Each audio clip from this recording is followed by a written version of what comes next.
docentes del área de humanidades celebramos el Día del Idioma en homenaje a nuestro insigne escritor español Miguel de Cervantes Saavedra. Programa: agradecimiento al creador. Segundo, palabras de apertura por el licenciado Francisco Rojas Cuello. Tercero, palabras por la coordinadora del área, licenciada Omaida de Jesús Mercado López. Cuarto, homenaje al escritor toludeño Héctor Rojas Erazo en sus 100 años de natalicio. Quinto, importancia de la comunicación en las relaciones humanas por el licenciado Jorge Mejía Navarro. Sexto, autobiografía de Miguel de Cervantes Saavedra. Séptimo, lectura de un fragmento de la obra El ingenioso hidalgo Don Quijote de la Mancha. Noveno, importancia y muestra de los géneros literarios lírico, narrativo y dramático. Décimo, décimas por el docente Jaime Manjarres. Y por último, despedida. Primero, agradecimiento al Señor. Señor, te damos gracias por este día. Bendícelo, Señor. Bendice todo cuanto hacemos en él.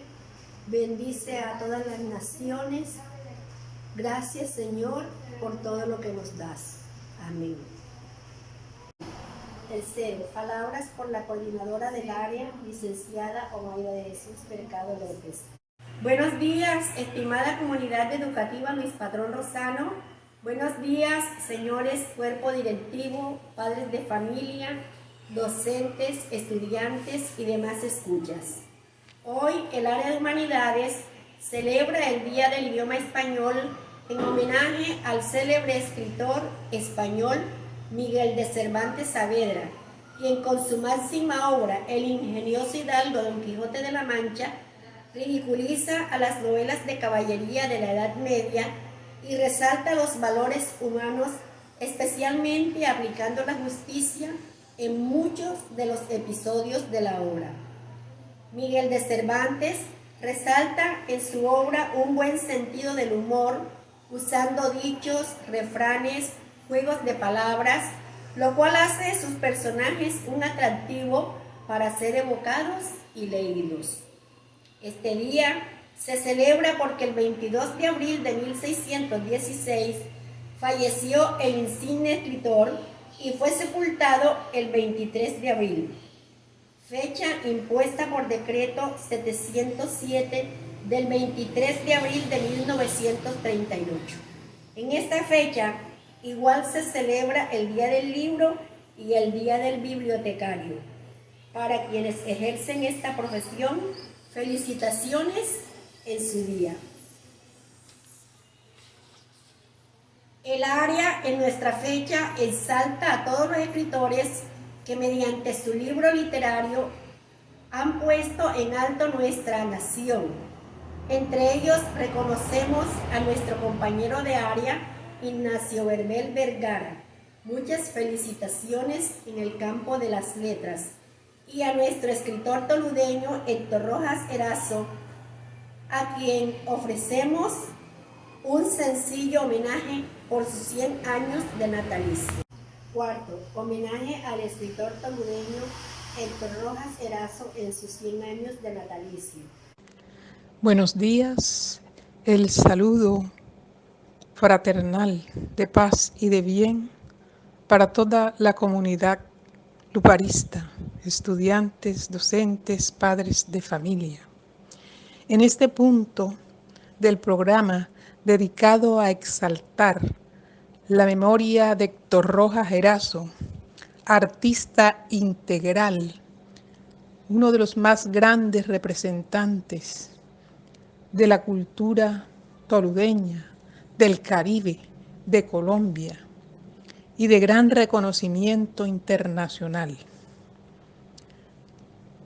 Quiero primero hacer lectura de el decreto del Ministerio de Cultura en el cual se dedica el año 2021 como el año del centenario de Héctor Rojas Erazo. Después, el escritor Ignacio Verbel hará un breve acercamiento a la vida y obra de Héctor Rojas. Y finalmente, el declamador Daudet Salgado Brun hará una declamación de uno de los poemas del maestro Héctor. Empezamos entonces con la lectura de unos apartes de la resolución número 076 del Ministerio de Cultura de la República de Colombia. 29 de marzo 2021, por el cual se declara el 2021 año del centenario de Héctor Rojas Erazo. El ministro de Cultura, en ejercicio de sus facultades constitucionales y legales, y en especial las que le confiere el artículo 70 de la Constitución Política, el artículo 18 de la Ley 397 de 1997 y, considerando que Héctor Rojas Erazo, Tolú Sucre 1921, Bogotá 2002, fue uno de los artistas, novelista, poeta, pintor, periodista más importantes del Caribe colombiano, con una obra que comprende libros de poesía, novelas, artículos periodísticos y más de 60 exposiciones pictóricas en Colombia y en el exterior, que fue colaborador de los más importantes medios periodísticos del país, como El Universal, El Espectador, El Tiempo, El Boletín Cultural y Bibliográfico, que fue autor de 3 novelas fundamentales para la literatura colombiana del siglo XX, Respirando el Verano, 1962. En noviembre llega el arzobispo, 1967. Y Celia se pudre, 1985. Que Héctor Rojas Erazo escribió 6 poemarios en los que habla de algunos temas fundamentales para el ser humano: la soledad, la muerte, el amor, el tiempo, con un sello particular en el que también se destacan las reflexiones sobre la familia, el hogar, el deterioro del cuerpo, entre otros. Estos poemarios son Rostro en la soledad, 1951, Tránsito de Caín, 1952. Desde la luz preguntan por nosotros, 1954. Agresión contra las formas del ángel, 1961. Úlceras de Adán, 1996. Y Candiles en la niebla, 2006, póstumo, que es considerado como parte de 2 de los movimientos literarios más importantes de la literatura colombiana y latinoamericana del siglo XX, el realismo mágico y la generación de la revista Mito, que por su vida y por su obra, Héctor Rojas Erazo es uno de los artistas más relevantes del siglo XX en Colombia, tanto por su aporte a la literatura como a las artes plásticas, y uno de los creadores fundamentales para entender el Caribe colombiano. En mérito de lo expuesto, resuelve. Artículo 1. Declárese el año 2021 como el año del centenario de Héctor Rojas Erazo para conmemorar su nacimiento, honrar su memoria y promover la divulgación de su vida y obra a través de diversas actividades. Artículo 4. La presente resolución rige a partir de la fecha de su publicación. dada en Bogotá, Distrito Capital, a los 29 días del mes de marzo de 2021. Pedro Felipe Buitrago Restrepo, Ministro de Cultura. El saludo fraternal para todos ustedes. Soy Ignacio Verbel Vergara, narrador, poeta, ensayista y profesor de literatura. Este 2021 es un año feliz para la literatura colombiana, y lo es porque se le hace un reconocimiento a ese coloso de la literatura colombiana que es Héctor Rojas Erazo. Celebramos este año el primer centenario de su nacimiento, y ello es motivo de júbilo, de jolgorio para todos quienes hemos apreciado la maravillosa obra de este toludeño inmortal, de este Caribe universal que supo, a través de la novela, de la pintura, del ensayo, de la epístola, de la columna periodística y de tantas otras manifestaciones como la conversación fluida, inteligente y grandiosa, dar testimonio de lo que es un verdadero cultor de la palabra. Por eso le damos ese nombre de coloso del arte. Héctor Rojas Erazo no es un escritor cualquiera, no es un escritor del montón. Por ello, muchos críticos han creído que con él se comienza de verdad la modernidad novelística en nuestro país, porque sus novelas hicieron ruptura.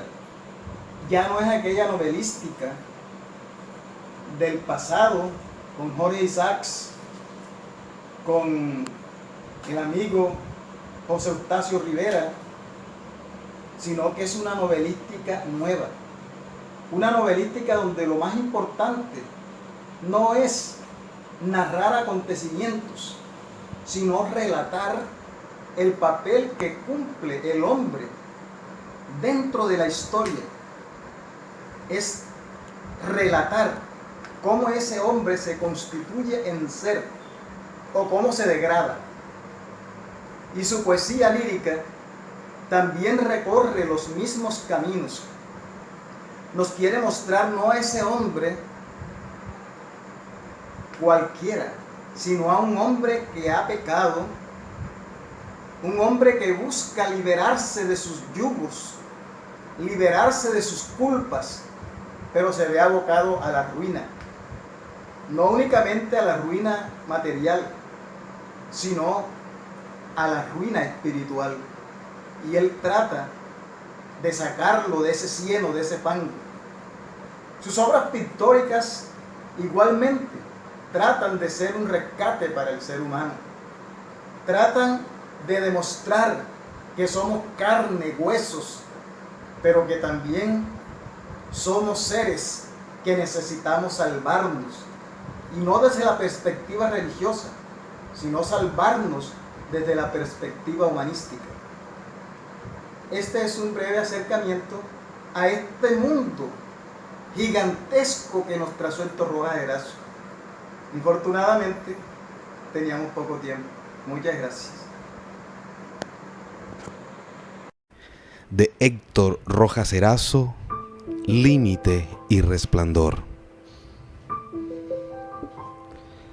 Algo me fue negado desde mi comienzo, desde mi profundo conocimiento, y he velado dulcemente sobre las espadas que cegaron mi luz. Con nocturno rostro me he alzado a batallar en el esplendor de mis dormidas normas.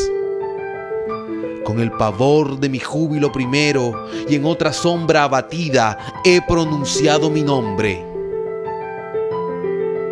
Mi tremendo, mi orgánico nombre, mi nombre de filo y de simiente bajo el sueño de un ángel.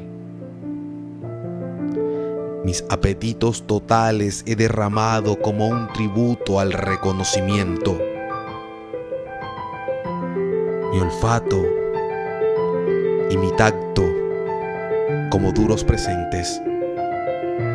Mis olvidados sacrificios he reunido, mis anteriores fuerzas, mi casto furor, mi más antiguo y añorado fuego. Y he aquí que todas mis potencias no logran arribar al límite de lo perdido. En otra edad dichosa, mi palabra fue herida de terrestre amargura. Quinto, importancia de la comunicación en las relaciones humanas, por el licenciado Jorge Mejía Navarro. A la comunidad luparista les mando mi abrazo fraterno. En este Día del Idioma, 23 de abril, se conmemora el Día del Idioma. El idioma, que es quizás el invento más importante que ha creado la humanidad. A través del idioma hemos podido crear ciencia, crear filosofía, crear arte, literatura, reproducir nuestra cultura, crear tantas cosas que hemos logrado como seres humanos, llegar a otros planetas. Todo eso se ha logrado a través del idioma, porque es lo que nos diferencia de las otras especies. Las especies animales tienen lenguaje, los pajaritos se comunican a través de sus cantos, los lobos a través de sus aullidos, pero no son capaces de crear un lenguaje articulado como el que tenemos nosotros. Y eso es lo que nos diferencia y nos ha colocado en un lugar de privilegio en este planeta, el cual no hemos logrado llevar a cabo de buena manera. Mire que estamos destruyendo nuestro planeta hoy. Bien decía el reverendo Martin Luther King: hemos aprendido a volar como pájaros, a nadar como peces, pero no hemos aprendido el arte sencillo de vivir como hermanos. ¿Y esto por qué? Porque ese lenguaje que nos ha logrado, que nos ha permitido lograr tantas cosas, tanta ciencia, ir a otros planetas incluso, no los hemos utilizado de buena manera para expresarnos cordialmente a esas personas que tenemos alrededor, entregar una palabra de dulzura, una palabra de cariño, una palabra de cordialidad, una palabra de amistad verdadera. Y es que ese quizás es el principal uso que podemos darle al lenguaje. Poder sacarle una sonrisa a una persona con una palabra cariñosa, poder decir un te quiero y sentir cómo a esa persona a la que le decimos se le mejora el día, se le alegra el momento, ver como una cara que en un momento estaba triste, por una palabra cordial, cambia su semblante y se torna una sonrisa en ella. Y esto lo podemos hacer a través del lenguaje. Y es que la realidad la creamos a través del lenguaje. Lo que decimos, eso creamos a nuestro alrededor. Si decimos bellas palabras, nuestro entorno se torna bello, pero si decimos palabras violentas, palabras de odio, nuestro entorno se torna en odio. Bien lo dice un proverbio bíblico: las palabras dulces son como panal de miel, endulzan el ánimo y dan frutos. Cierto, palabras dulces son como la miel. Y esa es la invitación que les hago a toda la comunidad. Brindemos palabras dulces. No siempre para brindar se necesita lo material, sino también las palabras que crean nuestra realidad. Voy a cerrar con una frase de uno de los poetas de cabecera para mí, quizás de los que más admiro, y es el premio Nobel de 1913, el poeta indio Rabindranath Tagore. La frase es la siguiente: sé como el sándalo que perfuma el hacha del leñador que lo corta. Cierto, y es que para eso podemos utilizar el lenguaje. Si alguien nos viene con una palabra de odio, una palabra agresiva, devolvámosle una palabra dulce, una palabra de amor, una palabra de cariño, y vamos a perfumar a ese leñador que nos cortó, porque vamos a ser como el sándalo, vamos a perfumar a través de nuestro lenguaje. Un saludo y que tengan un feliz día del idioma. Sexto, autobiografía de Miguel de Cervantes Saavedra. Buenos días. Mi nombre es Miguel de Cervantes Saavedra y hoy les contaré un poco sobre mi vida y mi historia. Fui un dramaturgo, poeta, novelista y soldado español. Nací en 1547, el 29 de septiembre en Alcalá de Henares, y morí a mis 68 años en Madrid, España, en el año 1616. Soy considerado como la máxima figura de la literatura española y universalmente conocido por haber escrito el ingenioso hidalgo Don Quijote de la Mancha, o como popularmente se conoce, el Quijote.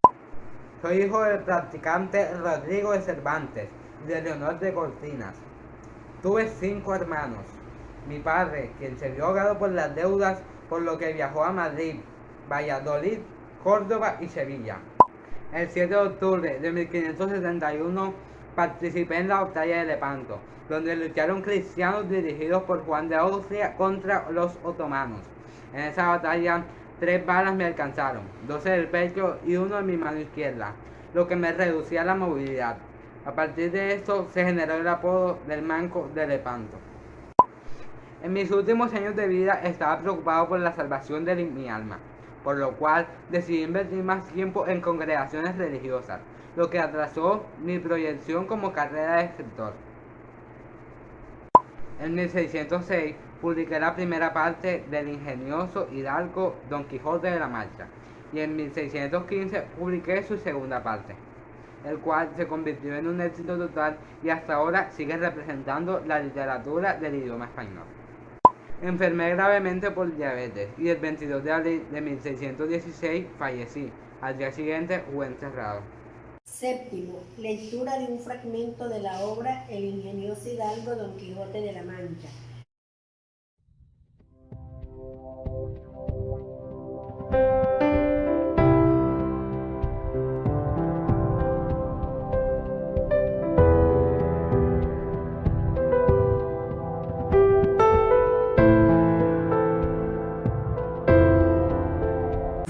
Cordial saludo. Los estudiantes de 11 van a redactar la obra Don Quijote de la Mancha. En un lugar de la Mancha, de cuyo nombre no quiero acordarme, no ha mucho tiempo que vivía un hidalgo de los lanzas en Esterillo, adarga antigua, rocinflaco, y galgo corredor, una olla de algo más vaca que carnero, salpicón las más noches, duelos y quebrantos los sábados, lentejas los viernes, algún palomino de añadura los domingos. Consumían las 3 partes de su hacienda. El resto de ella concluía sayo de berlate, casas de velludo para las fiestas, con sus pantuflos de lo mismo, y los días entre semanas se honraba con su vellorí de los más finos. Tenía en su casa una ama que pasaba de los 40, y una sobrina que no llegaba a los 20, y un mozo de campo, y plaza que así ensillaba el rocín como tomaba la podadera. Frisaba la edad de nuestro hidalgo con los 50 años. Era de complexión recia, seco de carnes, enjuto de rostros, gran madrugador y amigo de la casa. Quieren decir que tenía sobrenombre de Quijada o Quesada. Que en esto hay alguna diferencia en los autores que de este caso escriben, aunque por conjeturas verisimiles se deja entender que esto se llamaba Quijana. Pero esto no importa poco a nuestro cuento, basta que la narración de él no se salga de un punto de la verdad. Es pues de saber que este sobredicho hidalgo, los ratos que estaba ocioso, que eran los más del año, se daba a leer libros de caballerías con tanta afición y gusto que olvidó casi de todo punto el ejercicio de la casa y aún la administración de su hacienda.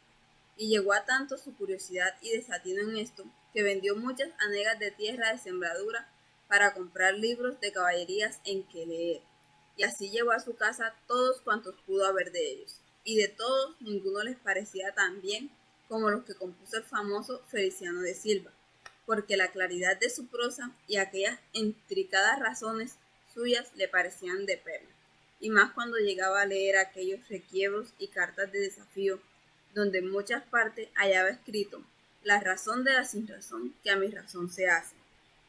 De tal manera mi razón enflaquece que con razón me quejo de vuestra fermosura. Y también cuando leía los altos cielos que de vuestra divinidad, divinamente con las estrellas, os fortifican y os hace merecedora del merecimiento que merece la vuestra grandeza.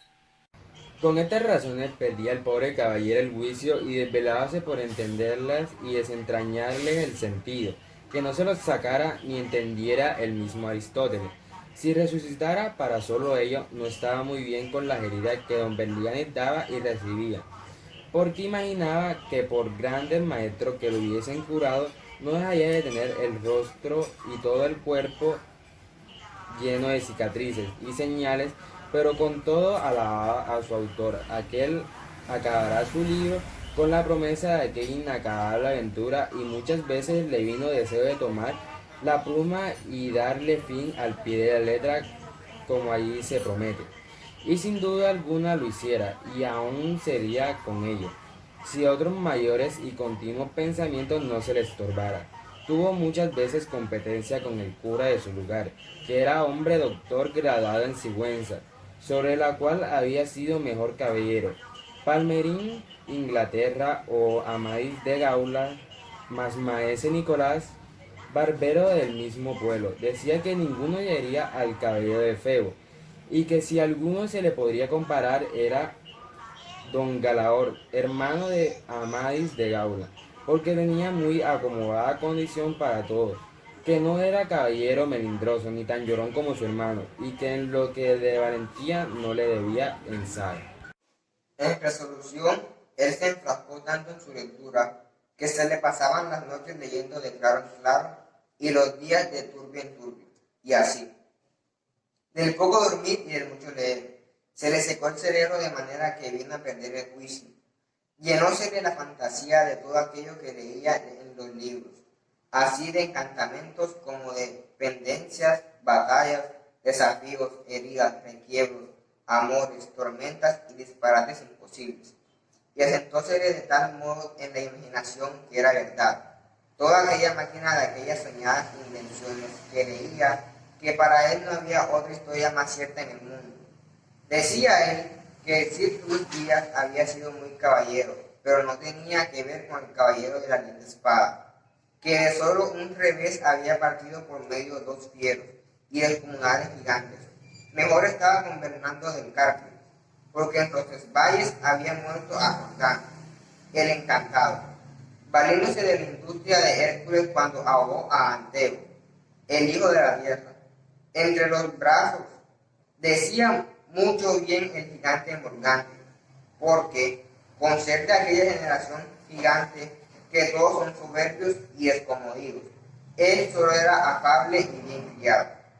Pero, sobre todo, está bien con Reinaldo de Montalbán, y más cuando debía salir de su castillo y robar cuantos topaba. Y cuando en Allende robó aquel ídolo de Mahoma que era todo de oro, según dice su historia, diera él por dar una mano de posés al traidor de Garadón, el ama que tenía, y aún a su sobrina de Añadidura.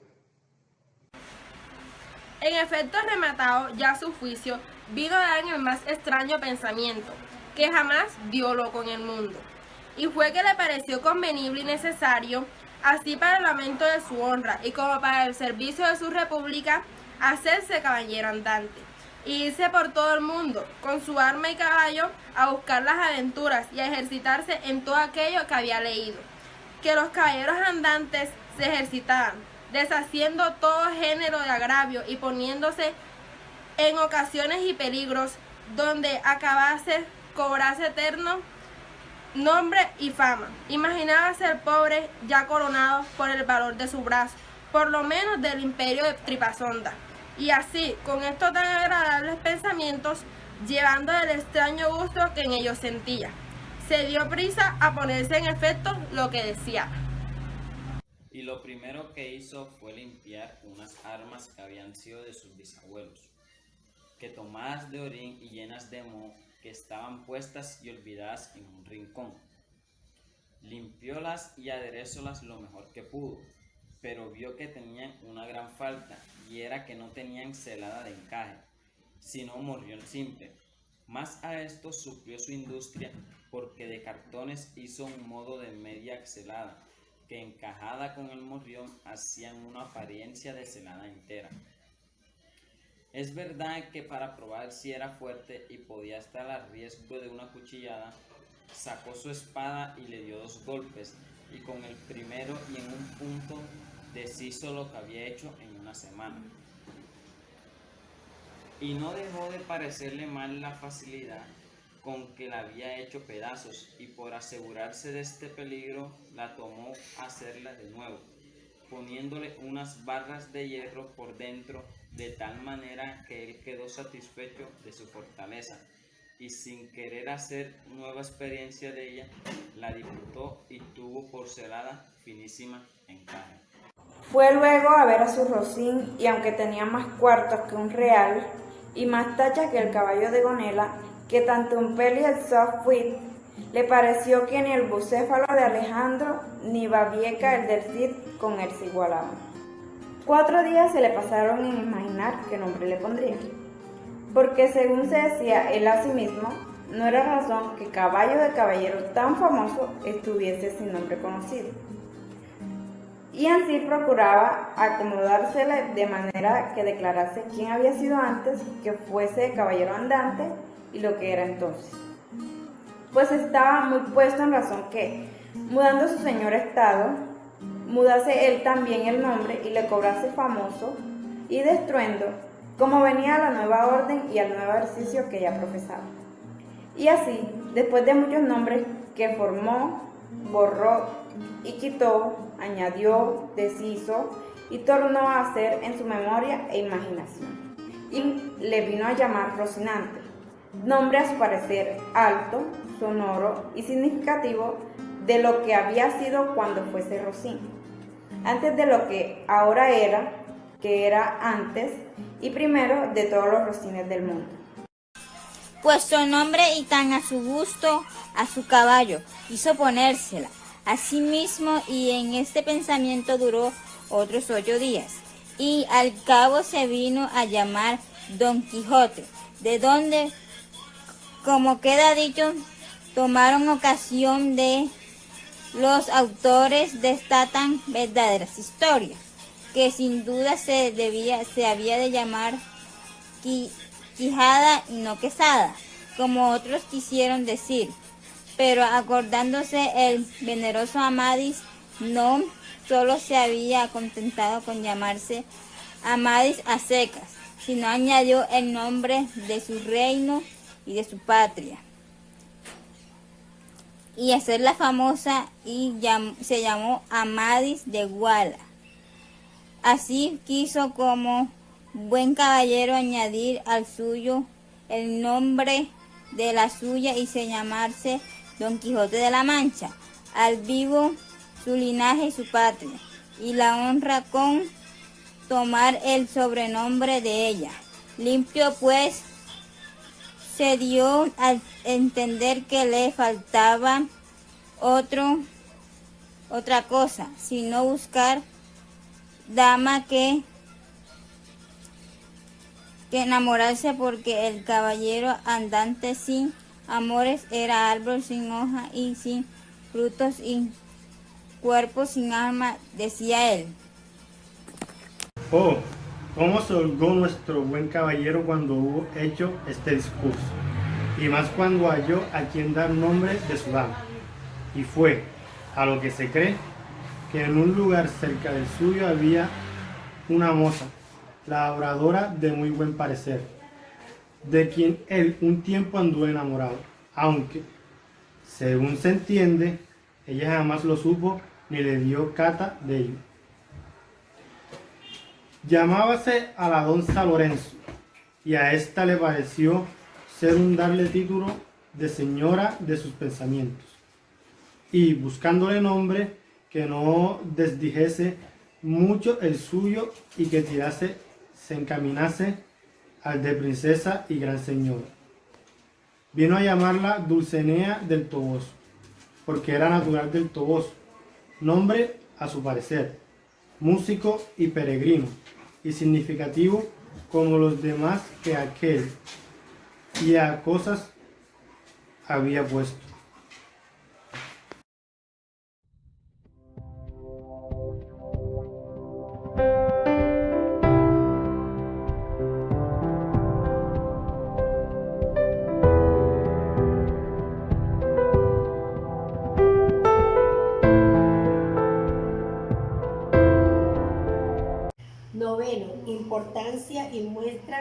de los géneros literarios lírico, narrativo y dramático.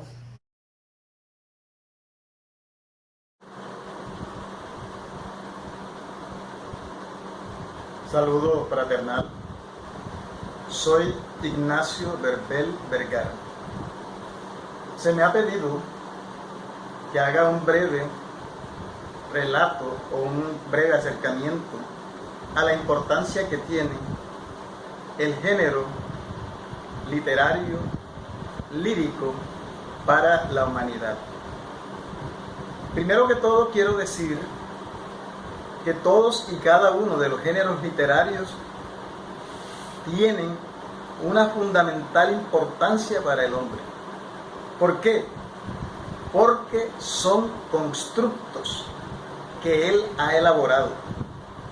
Y como constructos surgidos de su intelecto, configuran desarrollo, configuran evolución de carácter cultural, intelectual, filosófico y de otros órdenes. De tal manera que sin esos géneros literarios el hombre no hubiera podido forjar ese gran edificio que se llama literatura. Pero yendo específicamente al género lírico, podemos decir que es importante porque a través de él el hombre comenzó a desprenderse de las angustias, de todo el sufrimiento que lo acosaba desde los más remotos tiempos de la humanidad.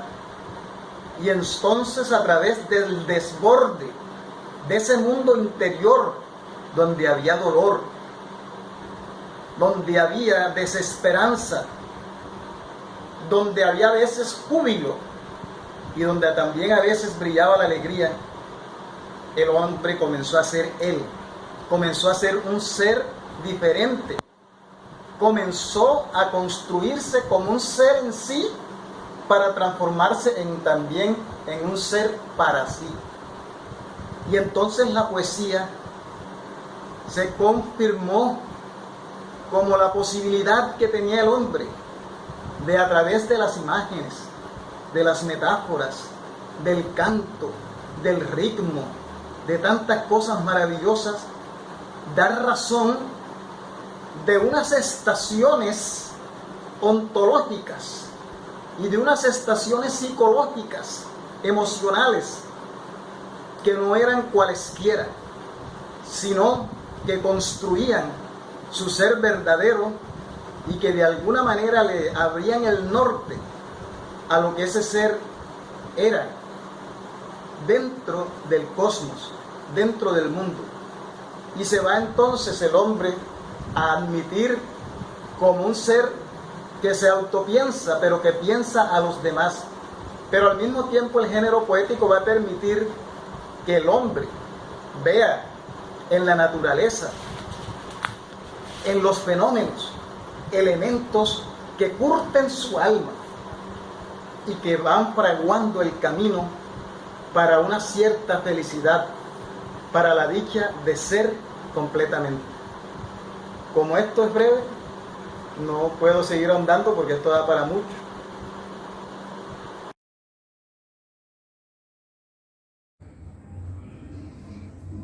Me gritaron negra de Victoria Santa Cruz. Tenía 7 años, apenas 7 años. ¿Qué 7 años? No llegaba a 5 siquiera. De pronto unas voces en la calle me gritaron negra, negra, negra, negra. ¿Soy acaso negra? Me dicen sí. ¿Qué cosa es ser negra? Negra como ellos decían, negra así mi cabello, así mis labios penada, mi carne tostada, y retrocedí, negra, y retrocedí, negra. Y pasaba el tiempo, y siempre amargada, seguía llevando mi espalda, mi pesada carga, y como pesaba, me lacía el cabello, me empolvé la cara, y entre mis extrañas siempre resonaba la misma palabra, negra, negra, negra, negra.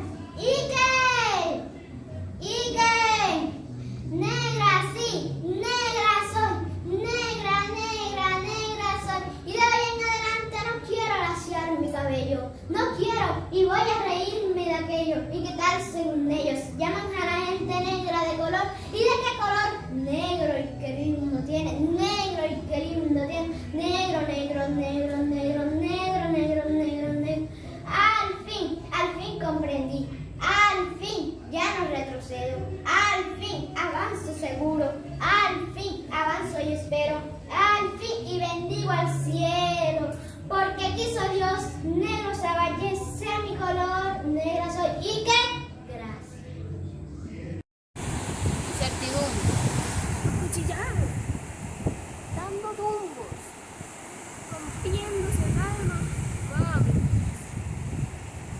Pobre, no sabe que todo está perdido, que el amor es una farsa y la inmortalidad un mito, que el amor se veció, que nada hay tras la sombra.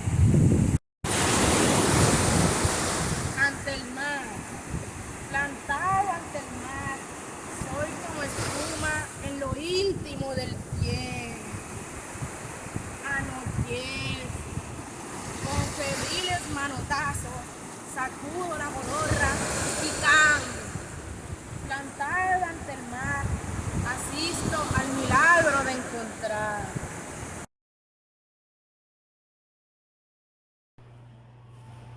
Buenos días, soy la licenciada Omaida de Jesús Mercado López. Hoy les voy a compartir un poco sobre lo que es la narrativa.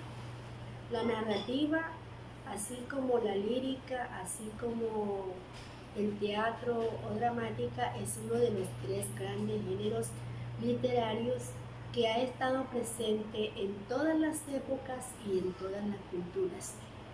Como nosotros hemos visto, hemos leído, hemos escuchado, desde la época antigua o época clásica, ha sido importante esos relatos, algunos orales, otros escritos, que han estado presentes en las novelas literarias.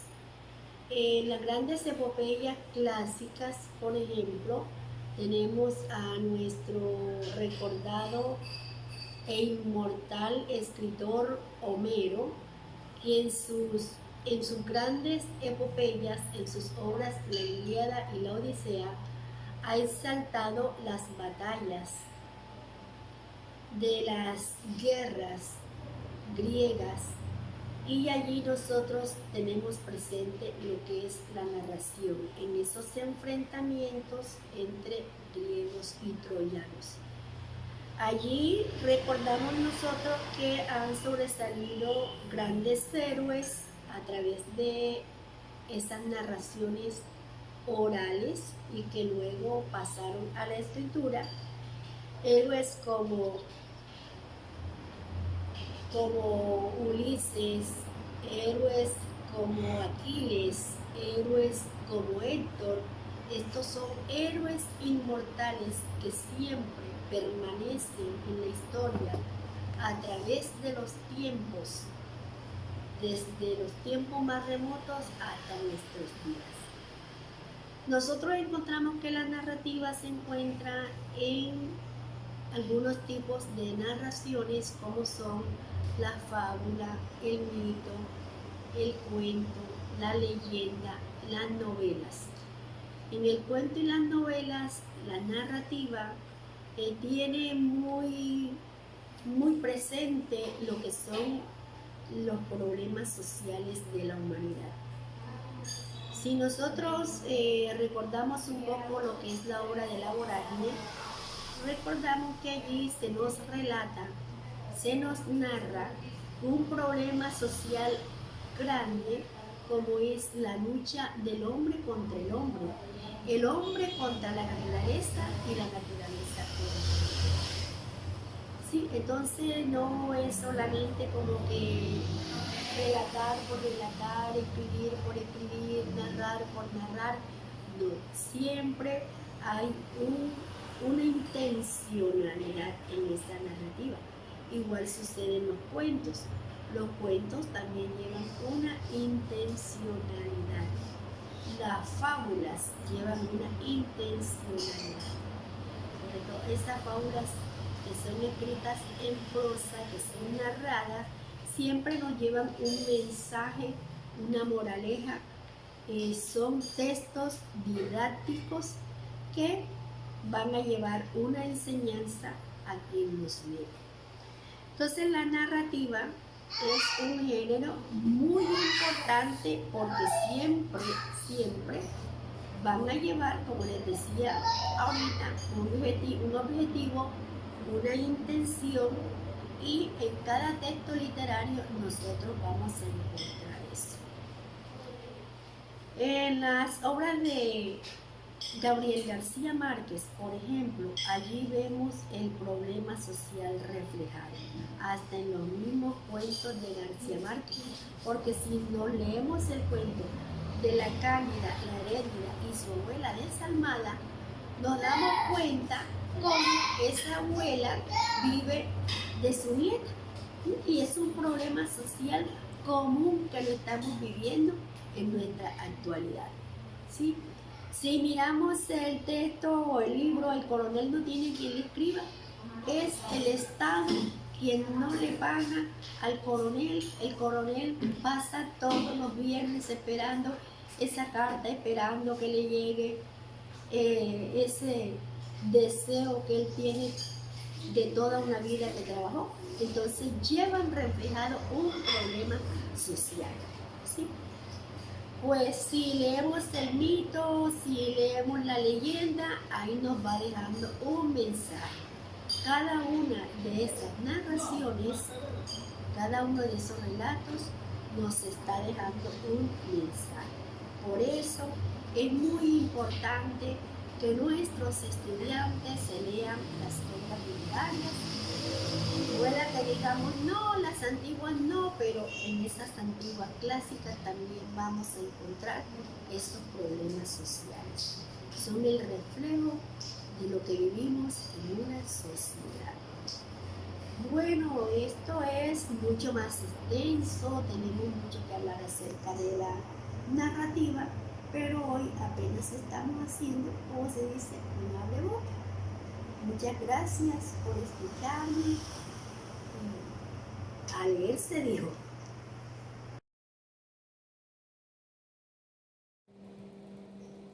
Reinaldo Ruiz, afamado exponente de la oralidad del Caribe. Antes de hablar sobre Reinaldo y su obra, quiero dar algunas ideas, unas cortas ideas sobre qué es la cuentería y qué es lo que hace el cuentero. La cuentería es un arte antiguo, consistente en comunicar y expresar por medio de palabras, imágenes y sonidos, historias reales, anecdóticas o imaginarias, que el cuentero inventa o reinventa con un público como interlocutor. El cuentero expresa y comunica por medio de la palabra, la voz y el gesto vivos. Las historias son utilizadas para compartir un mensaje, dar una explicación mágica, divertir, criticar. El arte oral de contar es además elemento de la tradición oral de cada pueblo. Ruiz es oriundo del corregimiento de Salitral en Sahagún, Córdoba, pero desde hace varios años se vino a vivir al municipio de La Unión, Sucre. Es administrador de empresa egresado de la Universidad Nacional Abierta y a Distancia. Las historias que cuenta Ruiz se desarrollan en un ambiente campesino que hacen parte del diario vivir de los pueblos de Sucre y Córdoba. Con sus cuentos, Reinaldo ha engalanado numerosos escenarios a nivel nacional e internacional, como El Caribe cuenta en Ciudad de Barranquilla, Entre Cuentos y Flores, de la ciudad de Medellín, el Mundo de la Palabra en Ibagué y Festival Iberoamericano de Cuenteros en Bucaramanga. En el día de hoy tenemos la dicha de hablar con este afamado exponente de la oralidad del Caribe, quien nos ha concedido una breve entrevista en la cual el maestro nos dará a conocer algunos detalles sobre su vida y su obra. Buenos días, maestro Reinaldo. Nuestro saludo fraternal de paz y bien y nuestro agradecimiento por el honor que nos hace con su participación en esta programación del Día del Idioma en la institución educativa Luis Patrón Rosano de Santiago de Tolú. Muy buenas, para mí es un placer estar en esta celebración virtual del Día del Idioma de la institución educativa Luis Patrón Lozano del municipio de Santiago de Tolú. Es reconfortante saber que se está celebrando este día a pesar de todo lo que está sucediendo, y para esto se hicieron estas plataformas virtuales. Una primera pregunta para el maestro. ¿Desde cuándo y cuáles fueron las motivaciones iniciales que despertaron en usted el deseo y amor por la cuentería? ¿Y cómo fue acrecentando su talento que lo ha llevado a ser reconocido y valorado en todo el país? Bueno, yo me inicié en esto de la cuentería en el bachillerato. Yo estudié en el Colegio de Bachillerato Marco Fidel Suárez, el municipio de Ciénaga de Oro. Por allá en el 93 y 94 empecé como a contar historias entre mis compañeros, motivado por el amor que sentía por toda esa tradición que existía de nuestros campesinos, de nuestros pueblos, escuchando en la radio al doctor Omar González Anaya, escuchando en la radio los cuentos del compadre Goyo, del compadre Casiano, de Lorica, y bueno, todo eso fueron alimentando en mí ese amor por un mundo tan hermoso como eran los pueblos, con sus tradiciones, con sus dichos, con su narración de historia.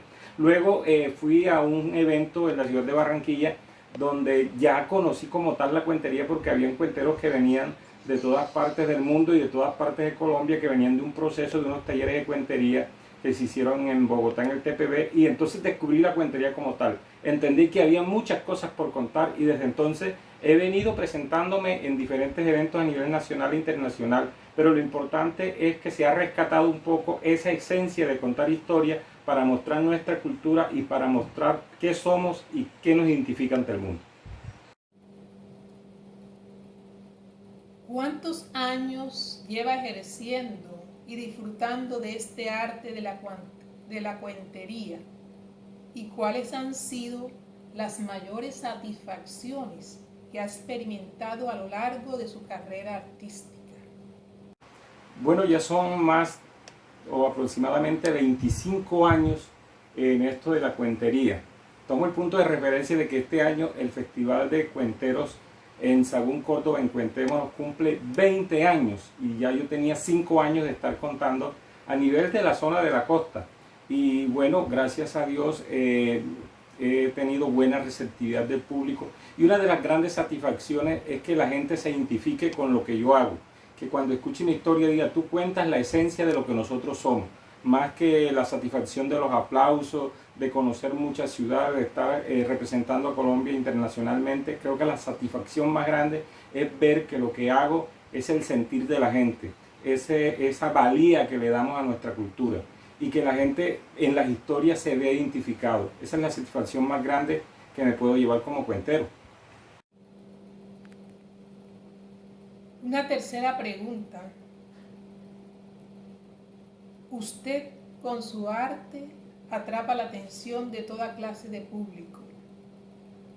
¿Qué consejos le daría usted a una persona que quisiera incursionar y medírsele al reto de practicar el arte de la cuentería? Bueno, el consejo que le doy a las personas que quieren incursionar en el arte de la cuentería ya bien sea cuentería costumbrista o cuentería urbana o cuentería de cualquier tipo, además de incursionar incluso en cualquier manifestación artística, bien sea música, bien sea pintura, es la disciplina y la constancia. Hay que perseverar, hay obstáculos que se pueden superar, entonces el consejo es que sean disciplinados, que sean perseverantes y que sean muy humildes, porque muchas veces los egos son los que terminan destruyendo a ese talento que existe dentro de determinadas personas.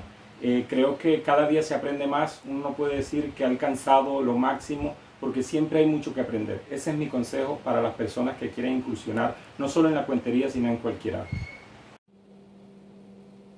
Por último, quiero hacerle la siguiente pregunta. ¿Por qué es importante la cuentería? ¿Y qué es lo más hermoso de este arte? Bueno, la cuentería es importante porque a través de las historias podemos mostrar nuestra idiosincrasia. A través de las historias podemos llevar al público presente o a quien nos escucha a un viaje imaginario, a un viaje de lugares maravillosos por explorar. Creo que todo buen cuentero, si no logra que la gente despegue los pies de donde está y se vaya a ese mundo imaginario a través de la palabra, creo que ahí es que se hace el verdadero logro de la cuentería, transportar a la gente a un mundo mágico. Bueno, y la satisfacción, como ya lo dije antes, es el aprecio del público, la receptividad del público hacia nuestro trabajo. No faltará quien diga, no me gusta, pero bueno, así son las cosas de la vida. Pero lo más importante es dejar un legado de mostrar lo que somos, nuestra identidad, para que perdure por siempre.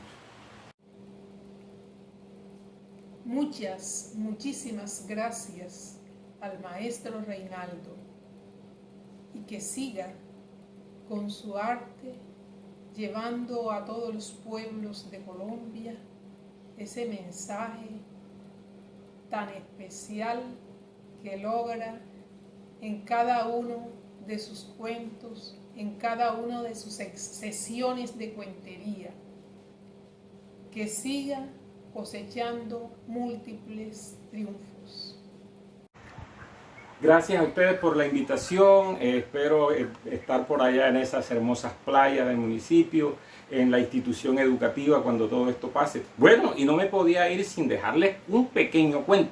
Mire, amigo, yo le digo una cosa, que el abuelo mío, ese tipo, sabía de todo. Y cuenta mi abuela que se sabía el secreto del gusano. Para los que no saben qué es eso, resulta que cuando llegaba el verano, a la plantación de yuca le caía un gusano que se la comía toditica y había gente que quedaba arruinada. Así que una señora que el marido pasaba bebiendo, estaba que se le comía el gusano, todo ese cultivo de yuca que tenía, y dijo, voy a tener que mandar a buscar viejo Arrieta, abuelo mío que se sabía el secreto. Y el tipo que estaba bebiendo ron dijo, ese viejo no sabe nada. Eso llegó a oídos de mi abuelo, que llegó allá con la mochila y fumándose un tabaco y digo, vengo a demostrarle a ese tipo borrachín lo que yo soy capaz. Eran las 10 de la mañana y se metió en el cultivo de yuca y empezó con el rezo que más o menos dice así, con 3 me vienes, con 3 te espanto, sábado de gloria y viernes santo, eres Cristo, eres Cristóbulo, eres cualquiera de los dos, eres la cruz, eres los clavos donde fregaron a Dios. Y no sigo contando el rezo porque le puede dar dolor de cabeza a todo el que está viendo esta transmisión. Sí, señor, mi abuelo terminó a las 2 de la tarde, salió con los ojos rojos del dolor de cabeza que le dio a picarse ese secreto. Mire, amigo, usted no lo va a creer, pero ¿cómo sería ese secreto tan poderoso que al cuidandero de la finca le decían el gusano y se murió también?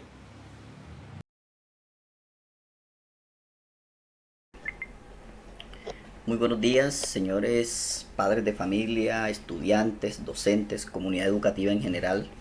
Les habla el licenciado Oscar Tobar Vergara. En esta mañana les envío un abrazo caluroso a todos sus hogares, a todas las familias luparistas. Hoy se conmemora el Día del Idioma y la institución educativa Luis Patrón Rosano quiere hacer un homenaje a la lengua materna, el castellano español. Y hoy les voy a hablar sobre uno de los géneros literarios más antiguos, el teatro o dramática. El teatro es una de las actividades culturales y artísticas más antiguas que conoce la humanidad.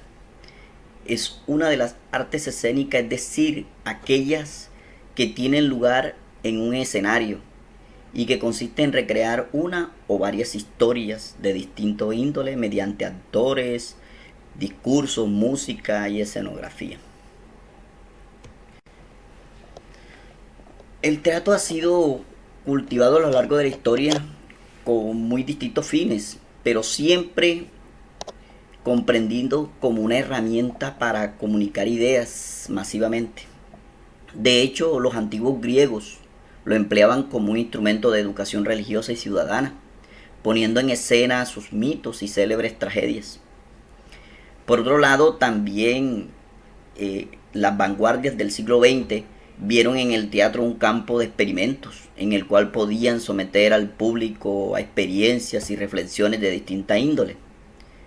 Se trata pues de una forma de arte muy versátil que combina el ejercicio intelectual con la representación de situaciones graciosas, conmovedoras, importantes.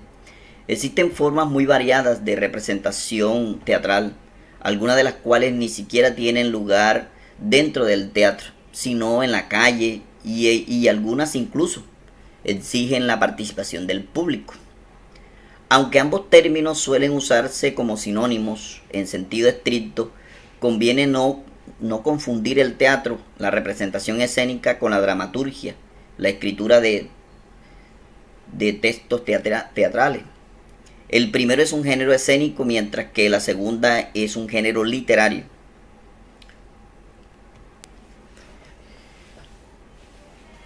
El teatro entonces se conocen antiguamente dos géneros, que es la comedia y la tragedia, pero que posteriormente se combinaron estas dos y formaron la tragicomedia o drama. ¿Sí? Les voy a hablar un poquito de la importancia del teatro en la educación.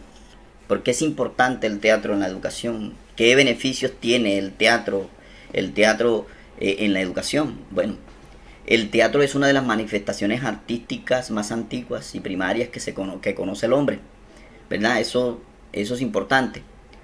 Dice entonces que ocupa el teatro un gran lugar, ya que era un fenómeno a partir del cual la sociedad podía exponer en tono de tragedia o de comedia aquellos elementos que caracterizaban su cotidianidad. El teatro entonces es una actividad educativa donde el estudiante tiene su acercamiento como espectador de representaciones teatrales o a través de la literatura o de expresiones orales. El teatro es una herramienta de enseñanza para el desarrollo de la creatividad, de la interpretación, de la memoria, de habilidades expresivas y personales. Todas estas capacidades muy indispensables para la comunicación de las personas. Pensando entonces como proceso de aprendizaje y no como resultado, nos permite desarrollar la creatividad individual y social o grupal. También estimula la integración en conjunto a través del juego, ¿sí? Dramático, desarrollando el vehículo y la confianza personal. Así que el teatro, por su valor formativo y humano, actúa con distintos objetivos esenciales de la educación, ya que desarrolla y refuerza las capacidades individuales y las habilidades sociales de los estudiantes. ¿Sí? El teatro entonces es uno de los espacios donde nos permite conocer los talentos o dones que tiene el estudiante para la oratoria, para expresarse en público, para expresarse corporalmente, para representar de forma trágica o de forma cómica nuestros dramas cotidianos, nuestras situaciones, donde nos podemos reír de nuestros defectos, de nuestros problemas. También podemos llorar viendo los dramas humanos que vivimos a diario. Entonces el teatro es un espacio muy importante para la educación y para la escuela. Hoy, Día del Idioma, cabe resaltar lo que el teatro puede darle en la formación de un estudiante. Son muchas las cosas importantes que el teatro le forma al estudiante para integrarlo a la sociedad. Gracias por escucharme. Un abrazo fraternal a todos y que tengan muy buen día.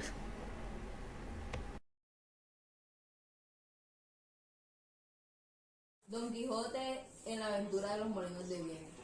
Don Quijote es el más importante personaje de las novelas de Miguel de Cervantes, que por leer tantos libros de caballería terminó confundiendo la realidad con la fantasía. Fue así como se originó la escena donde confundió los molinos de viento con unos gigantes. Mi nombre es Alonso Quijano, más comúnmente conocido como Don Quijote. Yo quiero ser un honorable caballero. Para ser un honorable caballero se necesita una férrea armadura, se necesita un escudo, se necesita una lanza o una espada, se necesita un buen caballo, rocinante, y además se necesita un noble escudero, Sancho.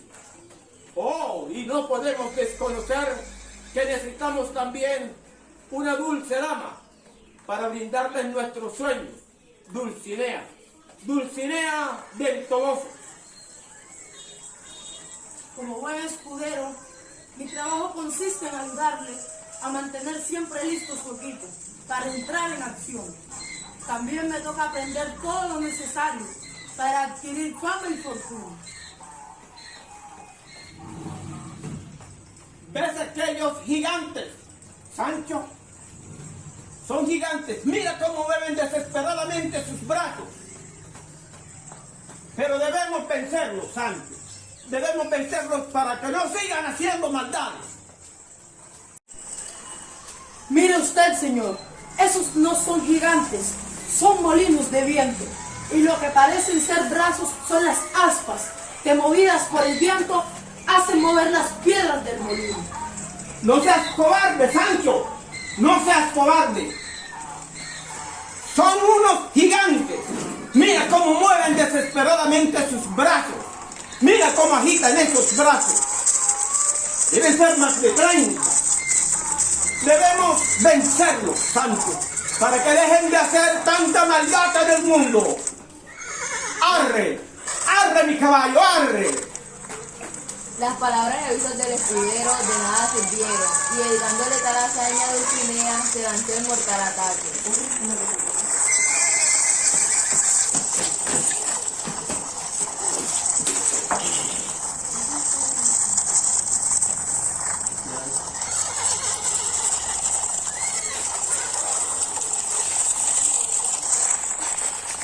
Se lo dije, señor. Esos no son gigantes, son molinos de viento. Mire nomás cómo pegó. Sancho, si eran gigantes, si eran gigantes. Lo que pasa es que ese mago me ha robado mis libros para convertir en gigantes a esos molinos. Pero jamás me podrán quedar, jamás me podrán quitar la dicha y la fortuna. ¡Arre, Sancho! ¡Arre! Fue así como hubo un fuerte estropicio, donde salió mal librado, pues los molinos le lanzaron por los cielos y con más de huesos rotos. ¡Arre, Sancho! ¡Arre, arre! Debe buscar fama y fortuna. Sancho ayudó al caballero a ponerse de pie y montarse en su caballo, y juntos marcharon en busca de nuevas aventuras. ¡Arre, arre! Hay unas cositas que... Décimas por el docente Jaime Manjarres. Décimas a Héctor Rojas Erazo, insigne escritor de nuestro terruño, Tolú.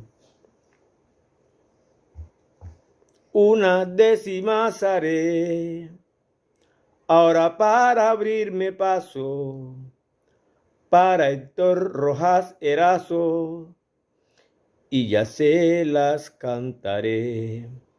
Todo mi empeño pondré, dando lo mejor de mí. Todos sabrán que yo fui eso que tuve el placer de este arte hacer valer con orgullo y frenesí. Las aves con su trinar me ayudan en mi labor a componer con amor y así me hacen inspirar. Lo mejor yo quiero dar, a Rojas felicitar y su nombre resaltar, pues nació del Morrosquillo, tierra de constante brillo, eres digno de admirar. Siento profunda alegría al iniciar este escrito, a leerlo los invito, pues nos ha llegado el día de mostrar con gallardía un consagrado escritor que también fue un gran pintor, un poeta y ensayista, excelente periodista y avesado narrador. Es Héctor Rojas Erazo, un escritor toludeño que puso todo su empeño y en las letras abrió paso. Fue así como paso a paso se convirtió en periodista. Viva este piedracelista que es orgullo colombiano. Tu labor no ha sido en vano y hoy eres su gran artista. Muchos premios recibió en el país colombiano. Con Carranza de la mano, un movimiento fundó. Piedro Iciela lo llamó, más tarde en el exterior, combinó forma y color. A la pintura dio vida, sus cuadros mostró en Florida, fue en Hamburgo expositor. Rindamos un homenaje al más insigne escritor, fue del realismo el mejor, ensayista de linaje, a pesar de su bagaje, siempre actuó con humildad y así con veracidad, pues será su centenario. Pienso que es muy necesario admirar la realidad. Al escritor Héctor Rojas Erazo en su aniversario y a propósito de la celebración del Día del Idioma en nuestra institución educativa Luis Patrón Rosano, con mucho cariño. Y por último, despedida.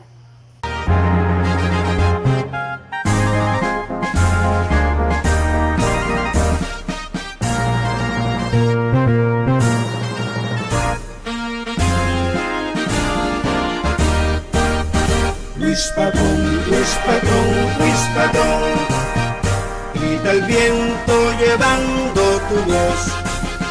Luis Patrón, Luis Patrón, Luis Patrón, es el nombre de mi institución. Alma mater que adornas el golfo de mi puerto repleto de amor, hoy nos brinda los frutos jugosos que en el tiempo tu seno forjó. Orgullosos tus hijos te aclaman, siempre en busca de la redención. La excelencia será nuestra meta, la constancia la gran decisión. La excelencia será nuestra meta, la constancia la gran decisión. Luis Patrón, Luis Patrón, Luis Patrón, grita el viento llevando tu voz. Luis Patrón, Luis Patrón, Luis Patrón,